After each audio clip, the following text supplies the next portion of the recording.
Someone has a dark secret. What is it? Whose is it? You'll find out soon enough. But until then, good morning, Wilkerson High. Good morning, murderer. Good morning, Wilkerson.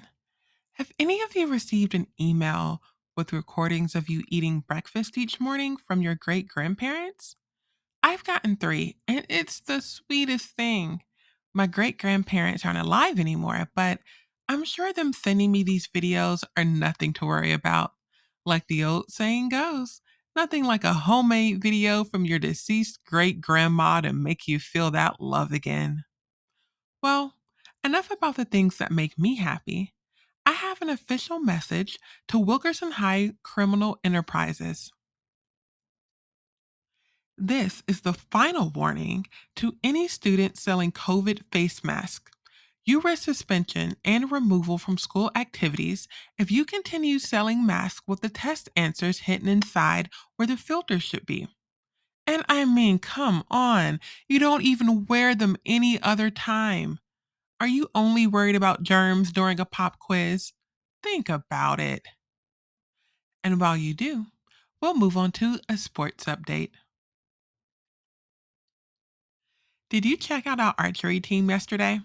They had the crowd going wild. Not because any of them hit their targets, but because every time they let go of those arrows, birds kept on randomly free falling from the sky. It was certainly a sight to see.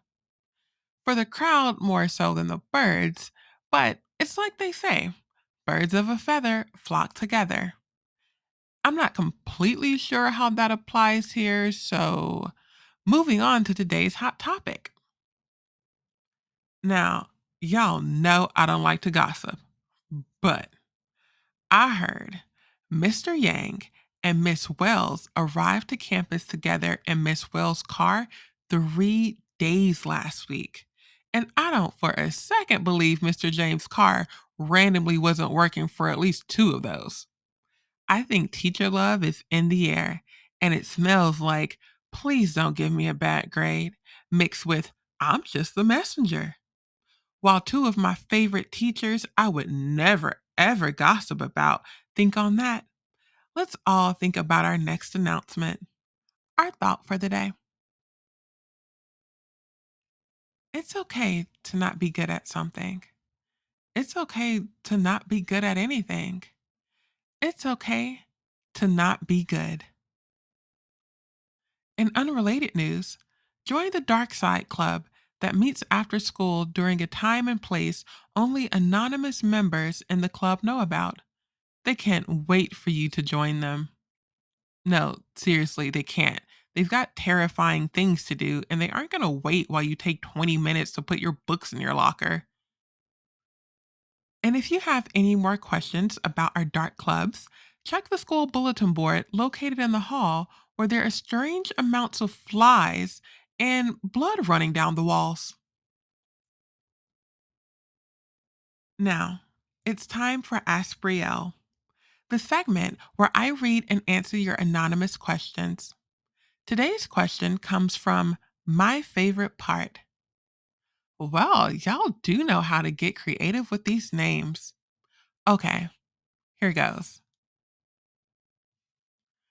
Brielle, sometimes I feel so different from my classmates.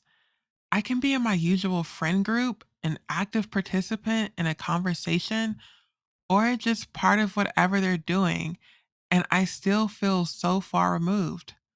It's no one's fault, really. I'm just different. I look at them differently. I look at each individual body part and secretly wish that I could just have one of those parts of them to spend time with instead. Not romantically, of course. That'd just be creepy. Do you think there's anyone else like me? Signed, my favorite part. Whew, wow. I have to say, I love the honesty you all put into these letters. I think we can all think of times where we felt vulnerable, even with our closest friends, because some part of us is just different and we see things differently. Sometimes we don't connect with the whole person, just parts of them. Okay, here was what I wrote back. Hi, my favorite part. I'm glad you didn't romantically mean that, or else that really would be creepy. There's nothing wrong with only connecting with certain parts of a person. Maybe you need friends whose personalities and conversation you like more than their limbs.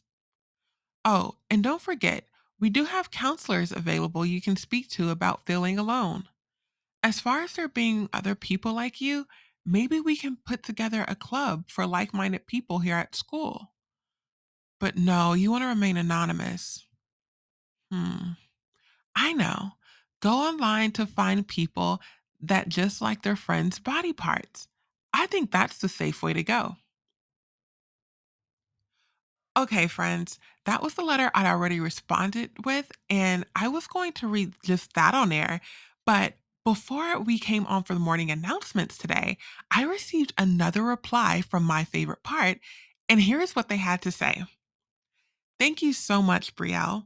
Your advice really helped me. I actually ended up going online onto the dark web, no less, and found a lot of people that have a fascination with certain body parts for one reason or another. I met this guy online who goes by Your Limbs for Dinner 42. That's his screen name anyway. And he says he's always had a fascination with just left legs, and he has a collection. That guy is so cool. He said I can come over to his house this weekend and check it out. It sounds like it's going to be a really great time for me, especially because he said that I should wear shorts. So I guess we're probably going to go and do something on the lake too, since it's pretty cold out. I don't know. But I can't thank you enough for sending me on the path to introduce me to what I'm sure will be a really great friend that shares my interests. My favorite part, I am so happy that you found somebody that has this very special thing in common with you. I can't wait to hear all about your trip to the lake. Well, that's all we have for morning announcements today, Wilkerson High. We have some rather interesting people with us this school year. How do you feel about them? Are you scared? Happy? Will you join them? Are you already one of them? Guess we'll find out more next week. So have a great day, Wilkerson High. Oh, and good morning, murderer.